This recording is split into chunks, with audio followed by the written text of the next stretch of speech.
শেখ হাসিনা চলে যাওয়ার পর আমরা মনে করেছিলাম এবার আমাদের ইসলামপন্থীরা তৌহিদের কথা দায়িত্বহীন কণ্ঠে বলবে।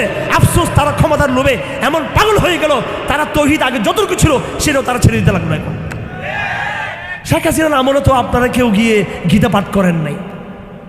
শেখ হাসিনার আমলে কোনো আলেম গিয়ে দুর্গা পূজায় গিয়ে সেখানে তাদেরকে শুভেচ্ছা জানায় নাই। শেখ হাসিনার আমলে কেউ গিয়ে তো সেই সময় ওখানে গিয়ে সঙ্গীত পাঠ করেন নাই। এই আমলে যখন ফ্যাসিজম নাই, তার জুলুম নাই এবং হিন্দুস্তানের অধিকার বাংলার উপরে, হিন্দুস্তান আধিপত্য বাংলার জমিনে অনেক কমে গেছে, এই সময় কেন গিয়ে আপনি এগুলো করতেছেন? সব ক্ষমতার লোভে। এটা করলে ভারত বলবে মডারেট, এরা ঠিক আছে, এরা জঙ্গি টঙ্গি না, কেন ক্ষমতা আসলে সমস্যা নেই। ক্ষমতার লোভে পাগল হয়ে গেছেন, ক্ষমতার লোভে। আরে শুনে রাখেন, গণতন্ত্র আপনাকে একদিন ক্ষমতার মস্তদে নিয়ে যাবে। এই গণতন্ত্র আপনাকে আরেক নির্বাচনের মাধ্যমে ফাঁসির মঞ্চে নিয়ে যাবে আপনাকে।